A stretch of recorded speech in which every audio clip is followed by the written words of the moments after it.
Hello and welcome to another episode of Lowdown. Today I'm delighted to be joined by Carlos Ortiz, head goalkeeping coach at Austin FC's Academy. Trust me, this is a story you need to listen to.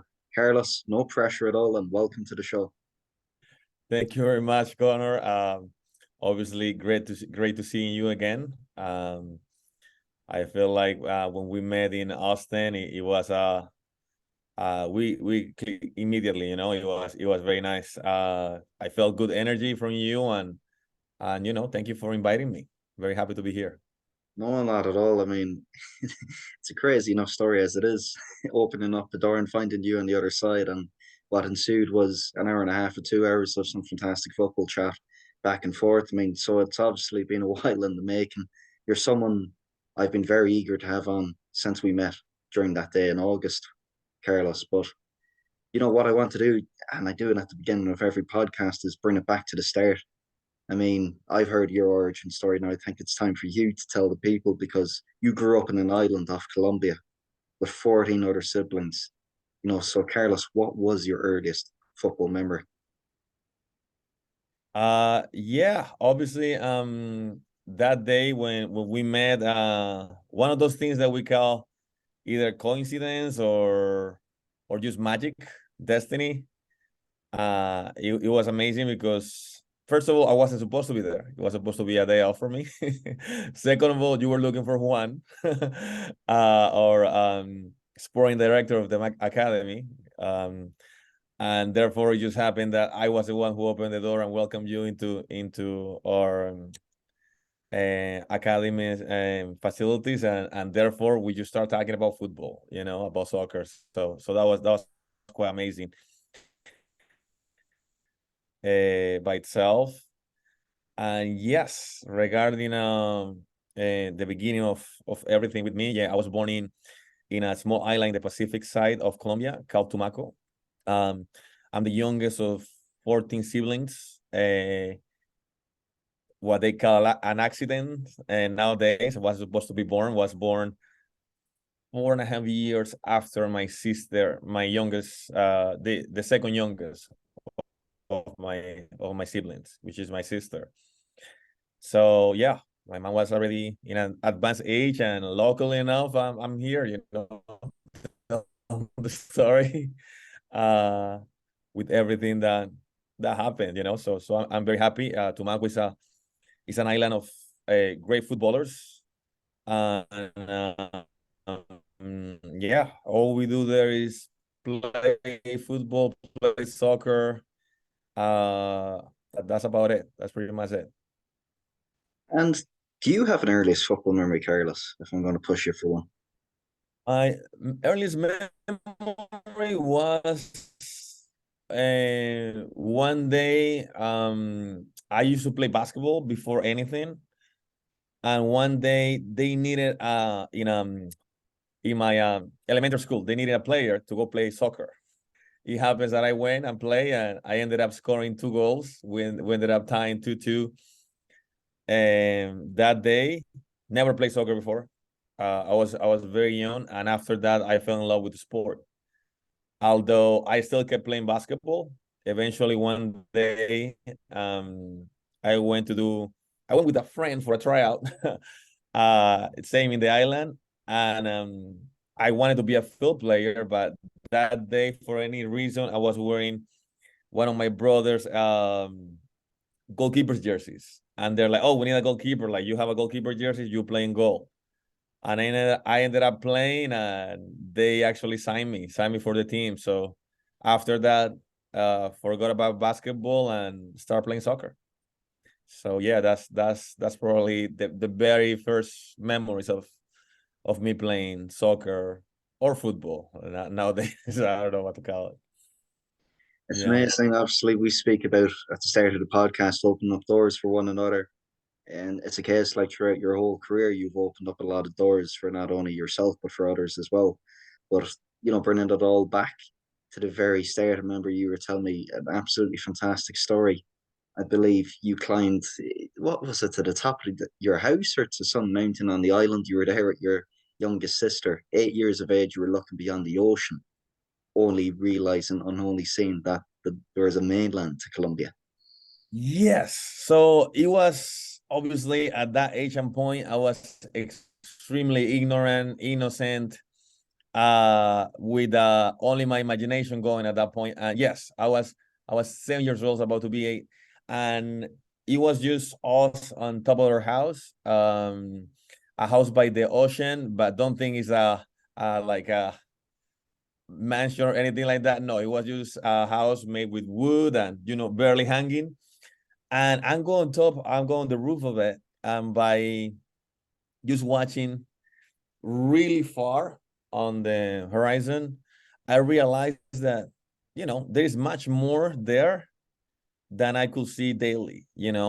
And then when I asked my sister, hey, like is Tumaco is Tumaco the only town in Colombia? They're like, no, like Colombia is much bigger than just our island. And I was like, really? And then she was like, yes. And then besides Colombia, you have a whole continent. And besides the whole continent, you have the world. And besides the world, you have so many other planets and stars. And I'm like, oh my gosh. So I asked my sister, how far can I travel? She's like, if you want, you can travel the whole world. I don't know if you can go to a different planet, but you can travel the whole world. And then I told her, well, I do want to travel the whole world one day. And hopefully it is playing soccer, playing football. And she was like, I'm sure you can, because we feel like you are, she said it in a funny way, but then like I think in a serious way, like you are out of all of us, you are probably the one who is gonna have that opportunity. So here I am many years later, and I will never forget that conversation because it has happened. I think another man in Austin, Mr. Elon Musk, would refute those claims about traveling to another planet. But Carlos, having that childhood sense of curiosity, is that something which you've been able to maintain throughout your career? Yes, dreaming is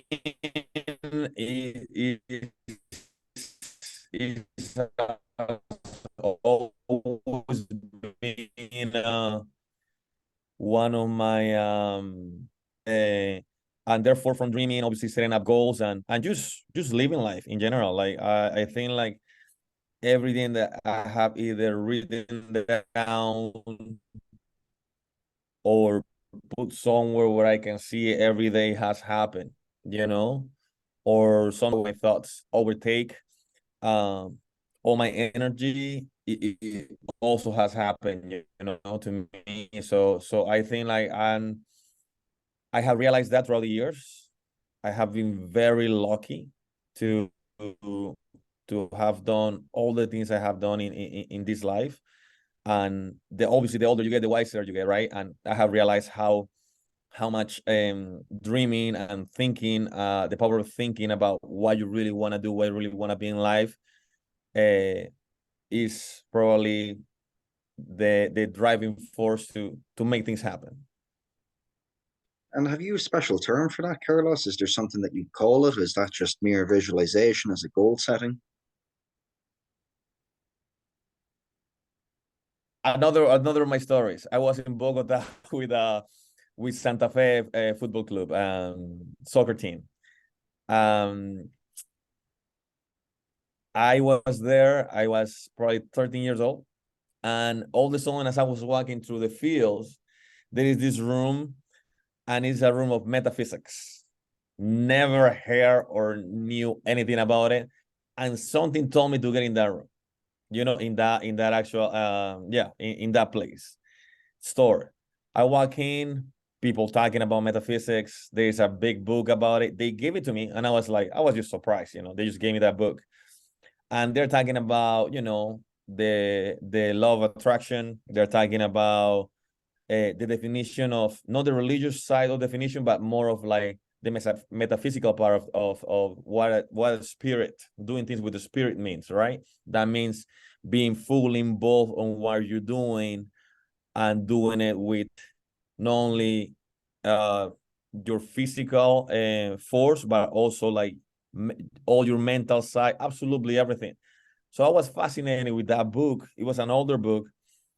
It took me a while to read it, but after that, I start thinking about, okay, I what I got from my sister, that book pretty much confirmed, you know, into like, okay, whatever I can think of, whatever I want to do in life, it is possible, you know.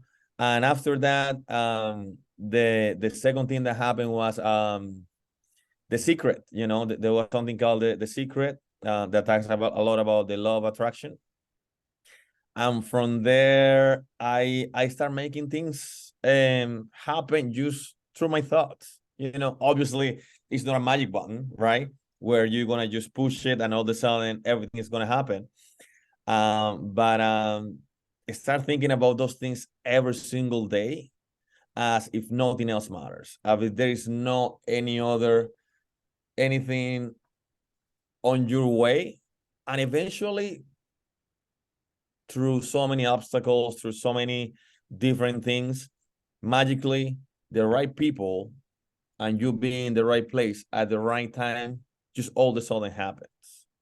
You know, that has been my experience through my 36 years of, oh well, 28 years of life, where after my eight year of after I was 8 years old, you know, and I have lived that since. Very much like the arc of the hero's journey. Don't know if you're familiar, Carlos. But you speak about obstacles there, and there was countless obstacles that you encountered in your playing career, which spanned 4 continents.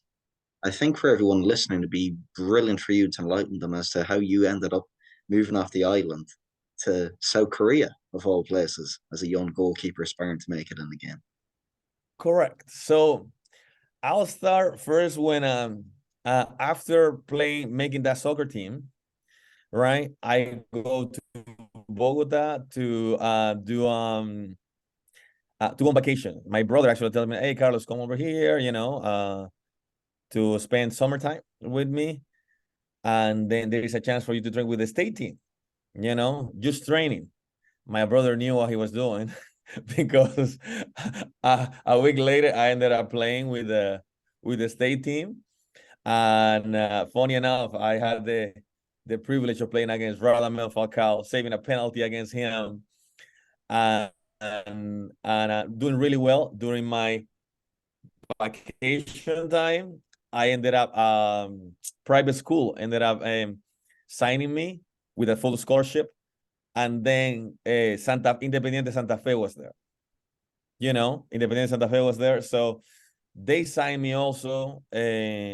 I play a couple of tournaments with them within like 6-7 months. We played the Colombian national team. We ended up beating them 2-1. I ended up being in the camp of that U15 team. It was crazy. Like in less than a year, I just started doing so many things. But funny enough, Connor, I have written that down. As that's happening, as I'm with Santa Fe, we had the privilege to play against the South Korean national team at that point. The one that was going to be the U17 a few years later. So I play against them. I do really well, and then their assistant coach, as the sporting director, his name is Arturo Boyaca, and asked him if I will be interested in going to South Korea. So he's like, let me ask him, but you probably have to talk to his parents because he's super young, you know. Mom say yes, as long as I can study.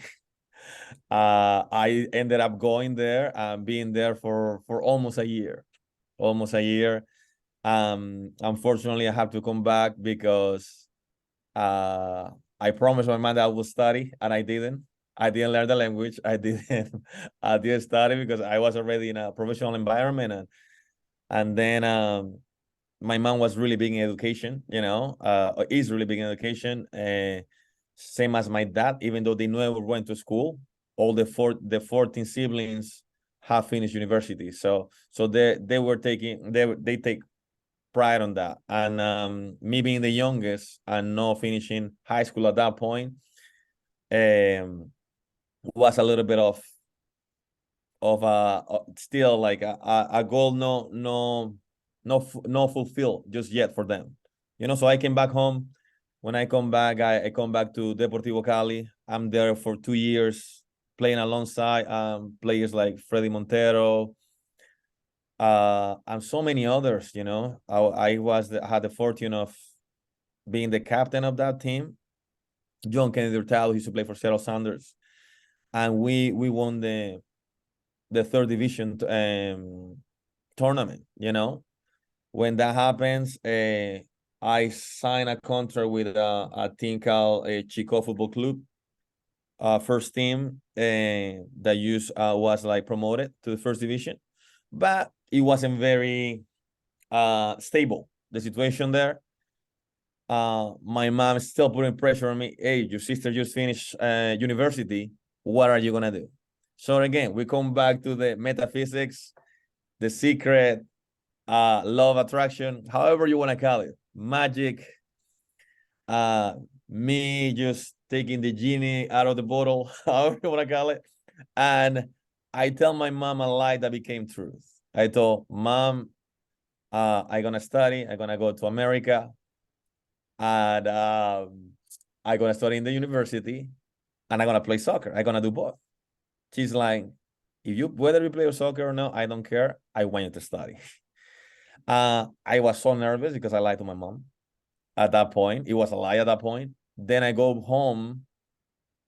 I'm listening to like a sports show in the radio, and as I switch it, there is this advertisement talking about scholarships in the U.S. It was just magic. It was too much of a coincidence. We talk about the frequency of energy frequency and being in the right moment at the right time. As soon as I listened to that, it was in Bogota. I was in Bogota. I took a bus and went straight into the office, the headquarters of the company that was bringing those coaches from the U.S. They're like, yes, you need to do tryouts. You need to do a lot of paperwork. And then I was like, fine, I'll do it. Well, it was about 400 players that show up for that 3-day camp, with 3 coaches coming in from universities in the U.S. None of them were looking for a goalkeeper.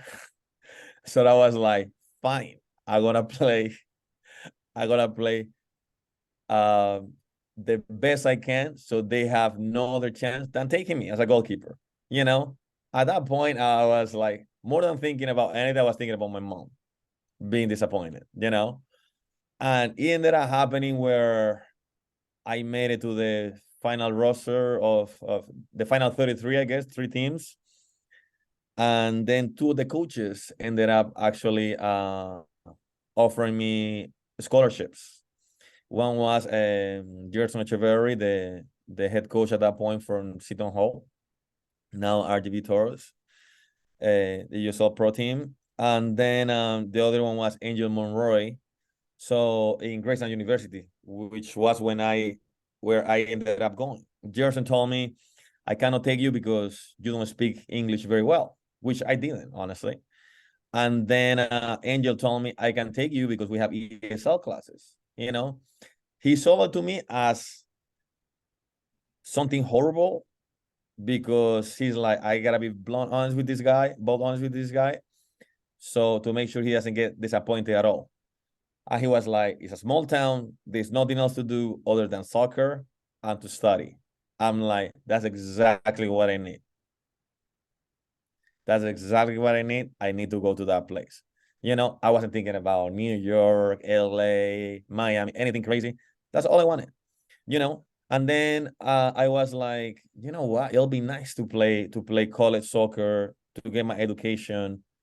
Obviously, Mom will be proud, but it will be also nice to play professionally later. And I wrote it down on my journal. I wrote it down. I'm like, you know what? By the end of my 4th year in college, I want to be in an MLS team.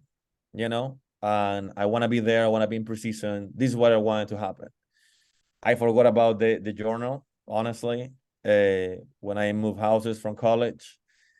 4 years later, I'm sitting down in one of my seniors seminars, and I get a call from Jeff Casar, assistant coach at that point of Real Salt Lake. He calls, and I think it's a prank, honestly, because I'm like, okay, it was a nice career. You were All-American 2 times. You won national championship. You won 2 conference championships, 2 regional championships, defensive MVP, all that. I was like, that's so cool.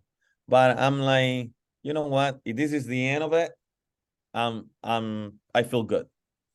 So when he calls, I just hang up because I'm like, oh my gosh, who's joking around with me, right? He calls again. He's like, Carlos, this is Jeff Casar. We are here in Arizona doing our preseason with Real Salt Lake.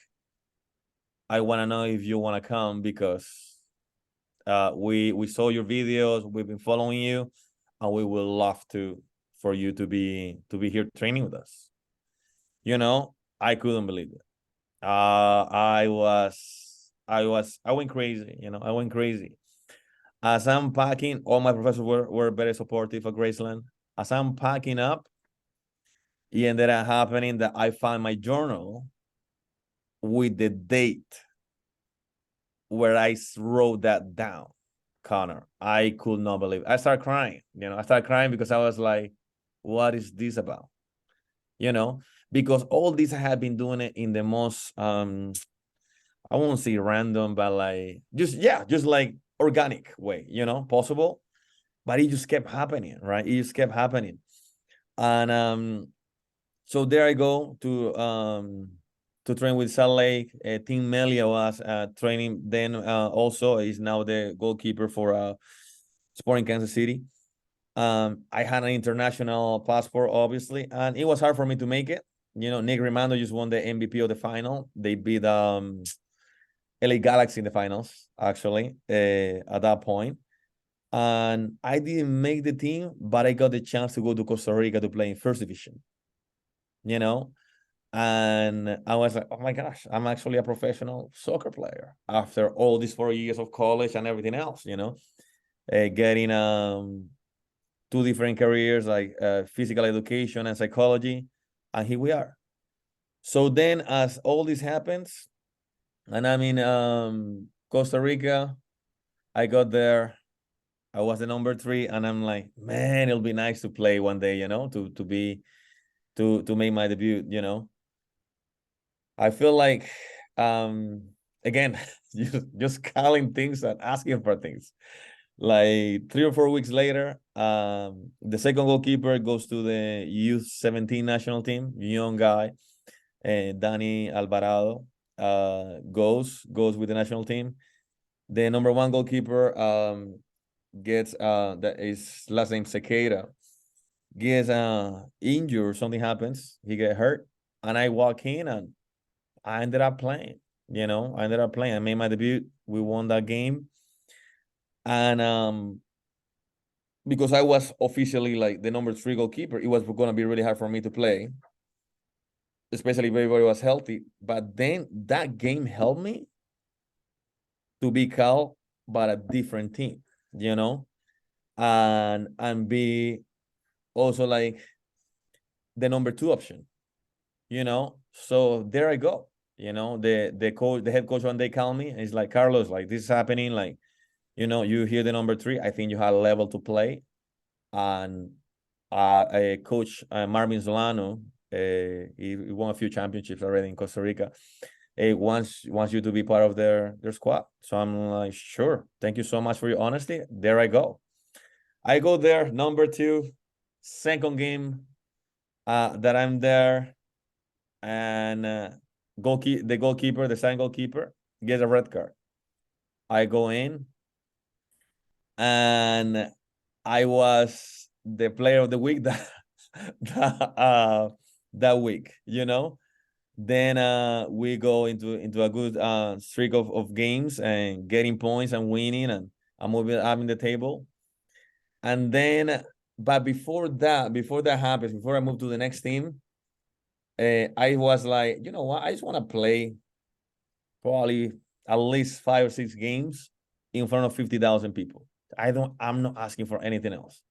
I wrote that down again, and that's exactly what happens, Then there were a few problems with the team in regards to the managerial and the ownership. So we didn't finish playing at the end, the whole tournament. But like, again, whenever that happened, my like drive to be a professional soccer player started like slowly dying, because the way I wrote it, it was in such a like, hey, this is, you want to feel that adrenaline of playing in big stadiums, of doing this, and then you want nothing else to do, more or less. So I leave Costa Rica. I go to Australia to join it's called the Victorian League second division team there, and it wasn't as competitive. But still, like, I enjoy my time there in Australia. It was good. But then again, similar thing. It's like, you know what? I just want to do my master's degree. I want to do my master's degree in sports psychology. Had the fortune of having a great coach, Ivan Joseph, in college, and knowing that that guy did so many things with us regarding our mindset, or how to prepare, how to be a professional, how to be a good human, but at the same time, how to be successful, and overcome challenges. I'm like, one day I want to be a coach, but I definitely want to be a sports psychologist. Within the coaching, I want to use those tools. And there we go. My girlfriend at that point, by the way, she lives in Ontario, and she actually was in Greece at that point doing a master's in sports psychology. And she's like, well, why don't you come here? You can play soccer here and you can do your master's. So that ended up happening. I ended up going there, doing my master's degree. And then it was almost like a goodbye to soccer in a way. It was the time of the recession. It's really difficult, with football to do anything. But at the same time, I ended up like going to like a great university. It's called TEFA in Greece. And therefore I got to meet probably half of Europe, traveling and doing so many things regarding sports psychology, meeting so many great professionals in that topic, and great professors that are still my friends, and great students that are nowadays doing great things around the world. So once that was done, as the end of my years come up, I was like, I would love to coach in my alma mater before I go to a Division I school. But this is just me thinking, not having an actual plan, just me like calling it and happening. Well, the head coach of my former university, because I was like, I want to give back to my university everything that I've learned, everything that they gave me, because I'm coming from nothing. I got a university degree thanks to them, and so many opportunities start from there, right? The head coach calls me and tells me, Carlos, like, would you like to come here? I heard you may want to come back to the US. So I'm like, yes, of course. I would love to. He's like, okay, we can sponsor your visa. This is what's gonna happen. And I ended up coaching there, but thinking I'm gonna be there for a year and a half, 2 years max, and then I'm gonna hopefully go to a D1 school and coach there. So as you're listening to all this, it's like a movie again, because I go back, I go back to school, I coach for a year and a half, 18 months, 2 seasons total, but yeah, a year and a half. And in one of my recruiting trips in actually Cartagena, Colombia, I met the other coach that couldn't take me because I didn't speak English, that he was now the head coach of that Division I school. At that point, when he tried to recruit me, he was the assistant coach. Now he's the head coach. And he's like, Carlos, I would like to bring you I'm looking for a goalkeeper coach. I'm about to have the full-time job, and if you're interested, let me know. Well, it ended up happening that I told him if it's a full-time, I'll definitely go because right now I'm here part-time and everything. I ended up going there. But before that, when I was actually in that recruiting trip, one of my friends, another coach from a different university, asked me like, "Oh, what you want to do next?" I was like, "You know what? I want to be a coach for a D1 school, an assistant coach, and hopefully that happens." I mean, I don't blame him, but he laughed. He laughed at me, right? He's like, "Well, like you can't do international. Like that's gonna be really difficult." And like, how many people are actually like looking for those jobs? And like, I don't know. I just know I want to do that. So it ended up happening. 2.5 months later, I was in that D1 school. And from there, I was like, well, I would love to be with the pros one day, as a coach. Funny enough, 2 years later, we ended up going to the USL Pro team in RGV. He Coach Jerson took me with him, and there we were. There we were, obviously, coaching for about 2.5 years. But again, like everything that I mentioned, that I say, that I use the power of my words to attract, also the bad things came up, because at that point while I was there, I was in such a like negative space and always thinking about the worst, like, oh my gosh, like, like what if I get injured because I have to jump as a goalkeeper sometimes in training? What if all this happen while the worst things happen? And indeed, I did get injured, and then I ended up not being longer part of the club. The club was linked to an MLS club at that point, and I did not continue with that team, right? So again, same thing, getting into that moment of crisis and difficult times.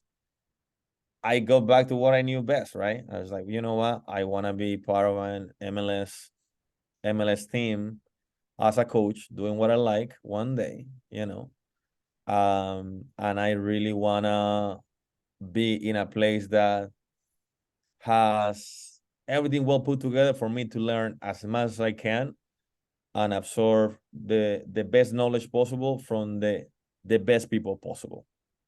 I didn't know that was gonna be Austin FC at that point. I needed to have 2 surgeries at that moment, but I started writing that every day. I was obsessed with it. Started writing it down, writing it down, writing it down, writing it down by hand. And a good friend of mine in South Carolina ended up telling me, Carlos, why do you come here? You help me coaching. His name is Luis Rincon. And come to Francis Mary, you help me coach. You can recover. You can actually take your time to be fit again, but you can help me coaching. Indeed, we were there for a couple of seasons. It was a really good time. I was there as a volunteer. And one day, out of the blue, uh, my good friends, Diego Restrepo and Juan Calais, Diego Restrepo now a goalkeeping coach at DC United for the first team, tells me, hey, like, would you like to come to Austin FC? Like, there may be a chance for you to, be a goalkeeper coach here. At that point, I was like, oh, like, is this real? He's like, yeah, a lot of people have applied, but we're not fulfill. We don't think we think you can be a good candidate because of your sports psych and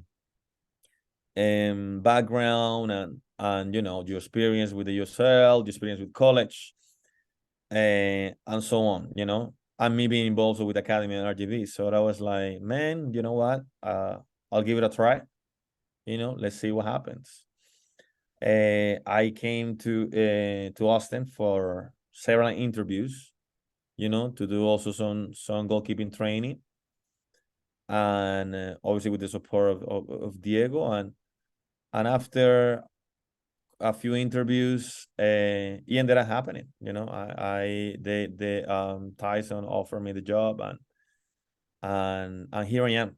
Here I am, honestly, living the dream, working with uh great people, you know, and in an environment that is very correct me if this is not a word, but very synergistic. Like everything is so connected, everything all the way from owners, first team down to the U12 is in tune, you know, where there is a clear way of doing things, where we may have obviously a lot of things that can be better, but like always trying to strive for excellence, you know, always trying to strive for excellence, and everybody having great connection, whether it's the groundskeeping crew, the housekeepers, the coaches, the high performance.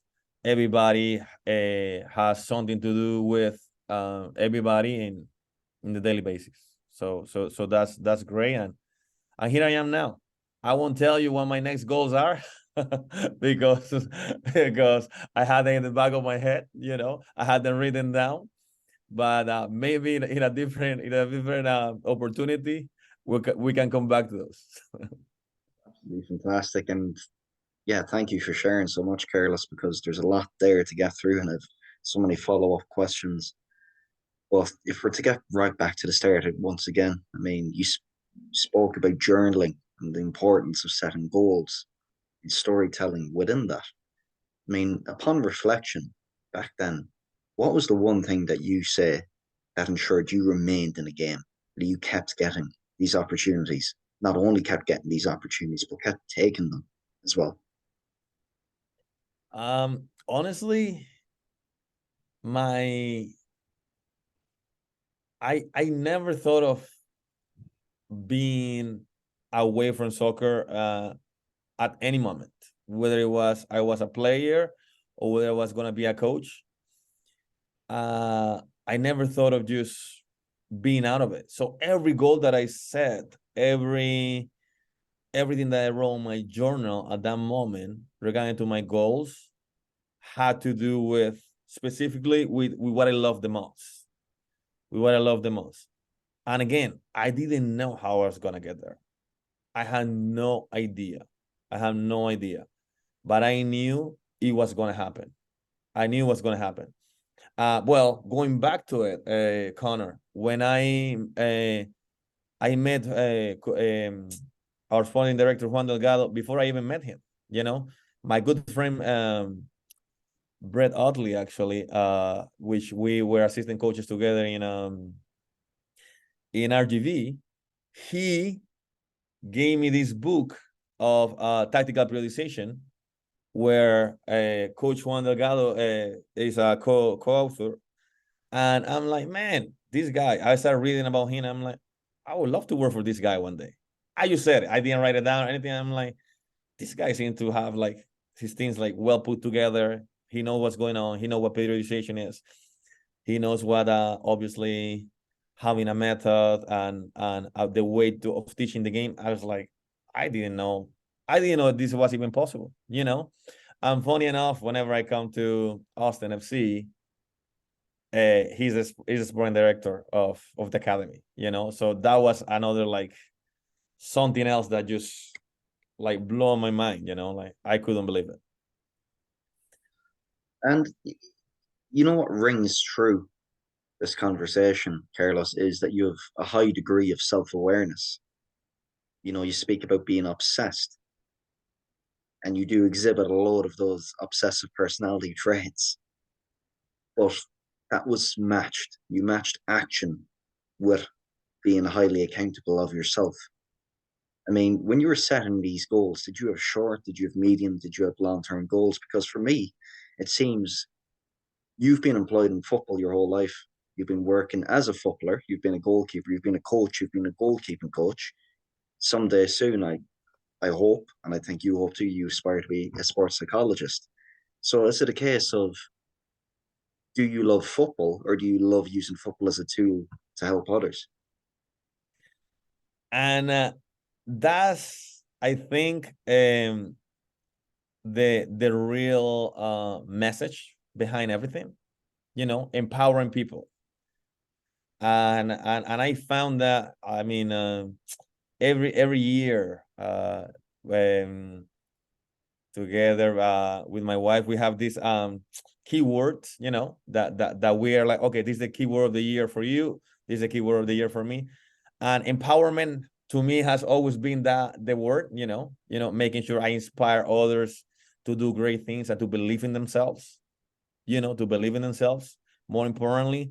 So yeah, soccer is the way to help others to reach their full potential, to dream of those things that they just think they're not attainable. But with our guidance as coaches, letting them see that it is actually possible. That to me is the biggest mission, I guess, of my life. And I started to realize that as I started to get older, I started to coach, I started to see that, and even with my own story, honestly, I have realized that many people are like, oh wow, like this is crazy, like I could, but like just friends around, again, this is the first time I'm doing this, and they're like, man, like you cannot believe it, you're such a big example. And funny enough, my nephew, which is now the Lion King in Spain, like he does the Broadway in Spain, a similar thing happened to him, but I was there to be in a way like his mentor, because he was playing basketball. He was 15. I was already in the D1 school. And funny enough, I was traveling to Europe. He got injured playing basketball.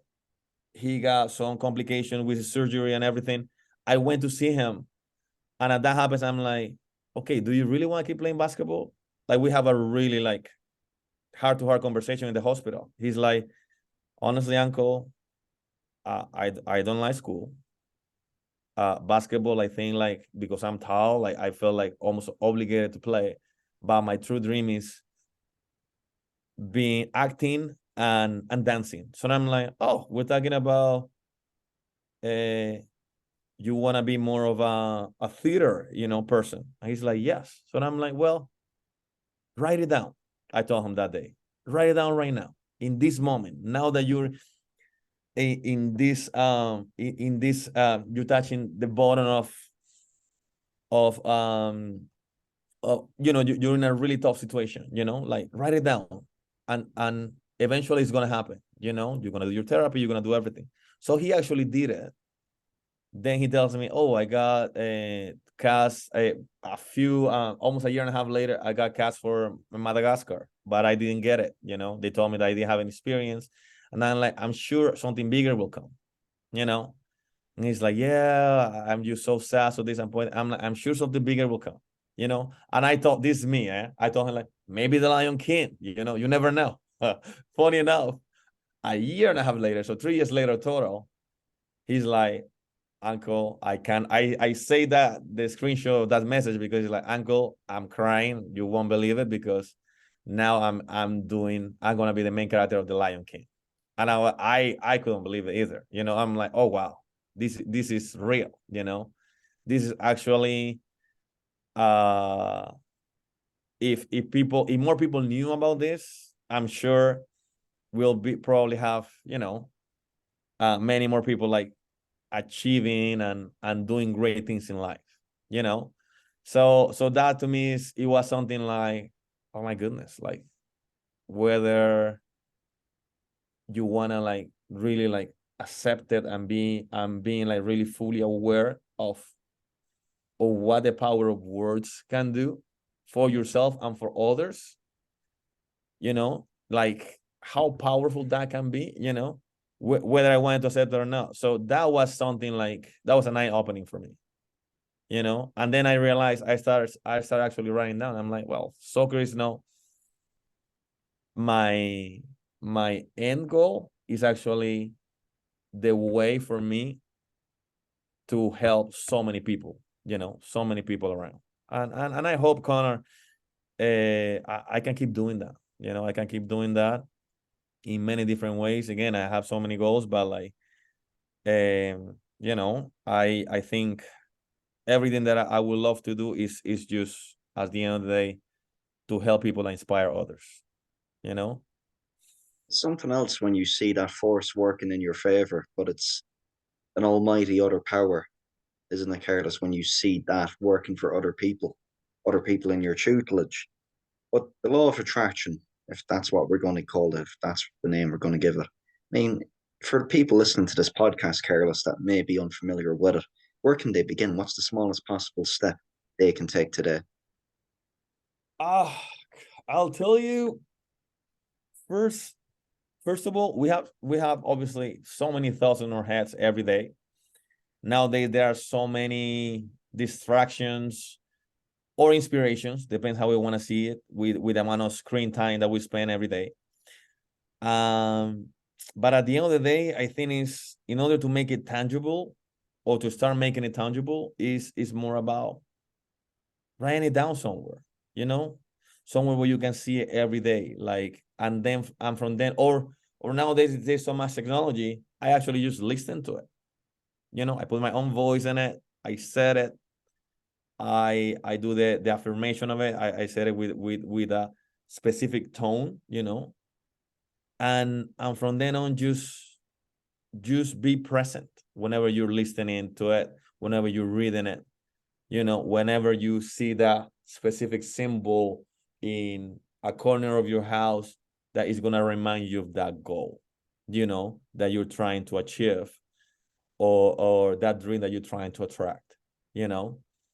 I don't think of material things as much as the actual goal, and what kind of fulfillment that's gonna give me by helping others. And from there, everything else comes, right? Is kind of magic, you know.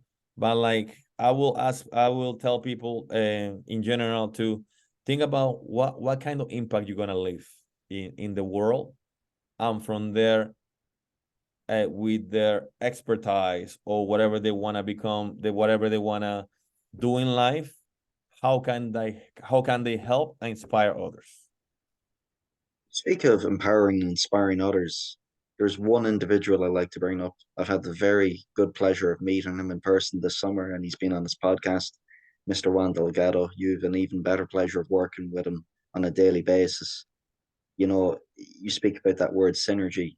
From that day in Austin last August, there were very few other MLS staffs where I came across over that summer visit where there was just such a degree of high performance. And people ask, what does high performance look like? Well, it looks like alignment from top to bottom, where people are highly accountable, they're highly responsible, and they seek ownership. And some of the meetings, some of the exchanges, I was privy to that. That was absolutely insane. But for others listening that are maybe a little bit unfamiliar with Austin FC and the work and the role which you hold within the academy, how would you describe it, Carlos? My role, I work mainly, obviously, in the on the field with the goalkeepers. I will say that. Um, I also help my good friend Memo, actually, Cifuentes, which you will have a blast talking to him if you ever invite him to your podcast, because he's a very smart guy. But he is obviously the main guy doing the pedagogical side of things, parents education, and the mood meters, all the stuff that had to do with that, and different strategies on the field that mean pressure, which pressure is not a bad thing, the way we see it. But also, yeah, so he's in charge of that. So I work with him also on the sports psych, mental skills training, um, of the academy, and is an ongoing project, you know, obviously with the supervision of Juan. Um, we try to do things and prepare the kids in the best way possible for whenever they have to face these kind of situations. within the training environment. Obviously, there's a lot of people doing various amounts of work, utilizing various amounts of methods and details with relation to sports psych, Carlos, and many different academies worldwide. I mean, for those early adopters like yourself at Austin FC, where in fact do you see the sports psychology evolving in future years? I think is gonna be a moment where every single professional team or a serious academy is gonna have a full-time sports psychology, and probably a few others that are gonna work with the main sports psychology, psychologists. I think that we always talk about the physical aspect of the game, the technical aspect of the game, the tactical aspect of the game, and we underestimate the psychological side. Us as coaches, including myself, we write a lot of X's and O's, and we forget about the mindset that player, that person may have at that moment. And all these little things, having a pre-game routine, control what they can control before the game, during the game, and after the game. Similar idea, setting up goals, maybe visualizing the game, like is an extremely important skill. And obviously I use the word skill because all these things all this can be learned. Is such an important part of high performance athletes. And I'll say, obviously, any human, any human, if you're going to prepare for an interview, if you're going to work, what is that moment for you to reset? If you are being very emotional, very hyped, or how can you reset? Now imagine you playing football with another 21 guys, and trying to be synchronized, and being present where so many distractions are going on. So we call invisible training to eating well, doing reading, and I think sports psychology is probably even bigger than the previous things I mentioned. And So is there an optimal ratio, Carlos, as to the amount of psychological work that ought to be done in a football club as opposed to the physical technical, or is it just drip fed throughout all four corners, let's say? sorry, can you repeat that? Yeah, is there an optimal ratio, Carlos, as to the amount of psychological work that ought to be done in a football academy with respect to physical and technical? Is there enough? I think we're still in doing baby steps towards what it should be ideally, and I think there's a lot more to do there. I think that if you, just like you have several coaches for a training session, and different people in high performance to do the physical aspect, and region, and so many other things. I think for sports psych is you need also a team. A team is going to be needed, because again, like for example, for us having 5 different teams, the level of maturity of a U12 is not going to be the same as a U17 player, and somebody fully dedicating time and attention to those players on each team is needed in order to achieve the full potential of those players, and also like making sure they're in a good stage regarding mental health, which is something that we mention and talk about in other disciplines, but not so much in sports. It's starting to happen more, but I think we should speed up the process, you know. Again, we are doing a really good job, uh, but also um, trying to do things better, you know, because I think we just, again, on the beginning stages of what a sports psych really is going to be, And you you speak know. about the wider football industry, Carlos. With respect to the sports psychology, they really are taking baby steps. I mean, what's preventing the buy-in to it as a whole? Why are certain clubs so apprehensive Uh, to fully integrate them? you want me to tell you my honest opinion?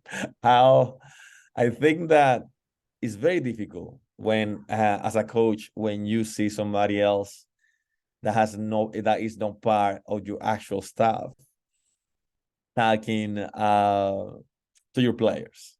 You know, there is that sense of loss of control, you know, and obviously, if you obviously you know about this, how psychologists are into the spectrum of, oh my gosh, if you're crazy, you go to the psychologist, or if you are not feeling well, you go to the psychologist, you know.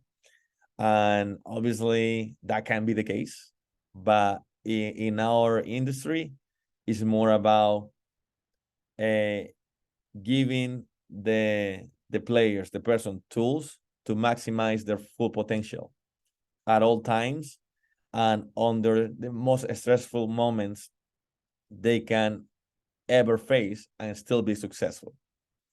That's how I see it, you know.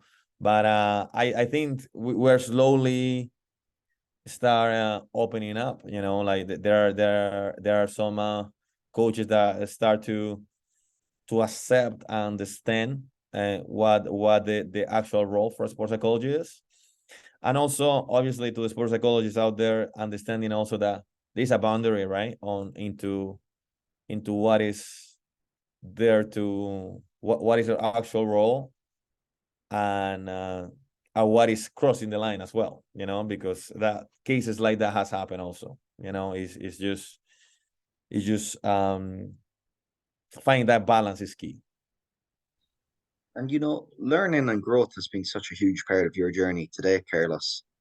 I mean, I'm just wondering, Austin FC Academy now, one of the best, let's say, in the MLS.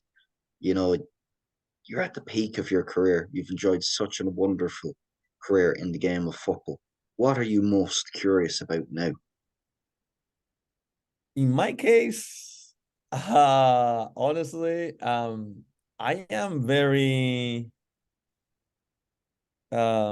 excited about what the future may bring, but also is I feel like empathy nowadays comes to my mind whenever I think about soccer and I see all the challenges the coaches face, the head coaches face, you know, because I'll be honest with you, Connor, it's so easy for me as an assistant coach used to be like, oh, I would have done this differently, you know, I would have done that differently.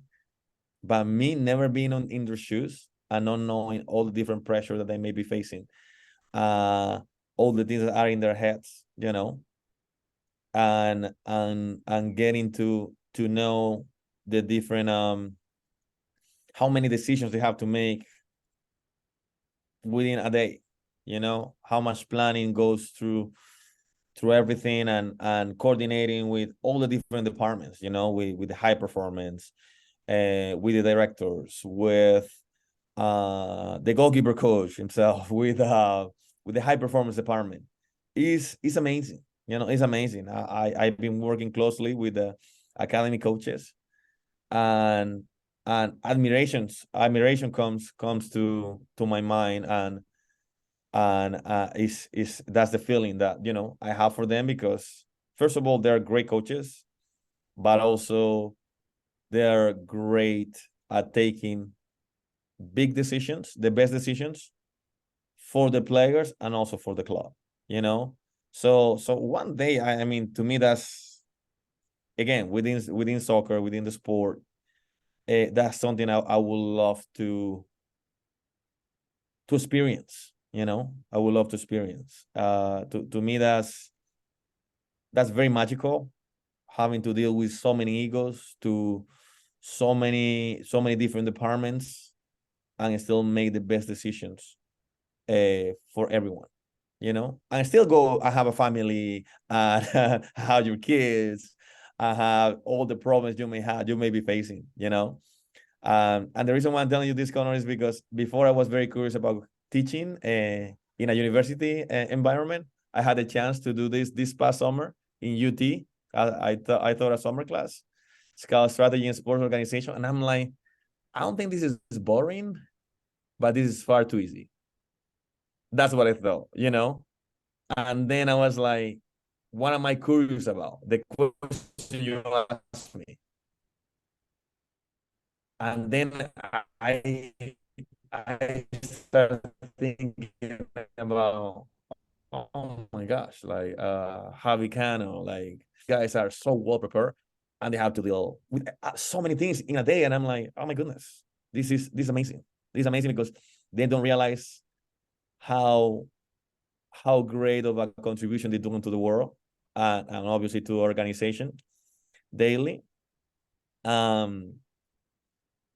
Besides everything else they have in their own lives, you know. So to me, that's it. Like one day, obviously learning a lot from them right now. I would love to have that chance. Not doesn't have to be right now. Honestly, it's not my priority, but just the admiration and the learning process have started to, I don't know, maybe 10 years, 5 years, 8 years from now, being in those positions. Empathy and the power of being able to walk in somebody's shoes. Absolutely fantastic. And Carlos, I mean, before we close, I mean, you've been a massive inspiration to me. We've only known each other as of August, but some of the conversations we've had in the interim have been absolutely enlightening and heartwarming to find out that there's a certain breed of people within this football industry that truly are out there to not only empower others within their domain, but the greater industry as a whole. And I hold you as one of those people. But for anyone who is that even slightly inspired, like myself, who has learned so much more about you today in this podcast, I mean, and who wants to take a journey of their own into that big bad world of the football industry, what advice would you have for them? Don't stop dreaming. Don't stop dreaming, and just be within the structure that you may have. Don't stop dreaming, but like also use your imagination to achieve your goals. You know, you can be very well organized, you can be very well structured, but without imagination, it's so hard to achieve any kind of dream, you know. And I feel like kids out there have that power, you know. But as we become adults and we start getting so much information from other for things that happen around us, outside us, you know, we start losing it. And I think that without imagination, without the fact of dreaming and thinking of big things, thinking about the perfect world, you know, even when things aren't going well, it's so hard to achieve your goals. So difficult to achieve your goals, you know. And to me that's the biggest thing for, you know, for all those listeners, you know, whether you're an adult, whether you're a young kid, you know, whether you're older, like, you know, like think about what you want to do, you know, think about the day you're, you know, on your last breath, you know, like what will you be satisfied with at that moment before you're gone, you know. And then after that, just strive for it. Strive for it. That's what I will say. Absolutely fantastic. Mr. Ortiz, it's been an absolute pleasure to have you on. Connor, thank you very much for having me, and you know, it's always a pleasure to talk to you.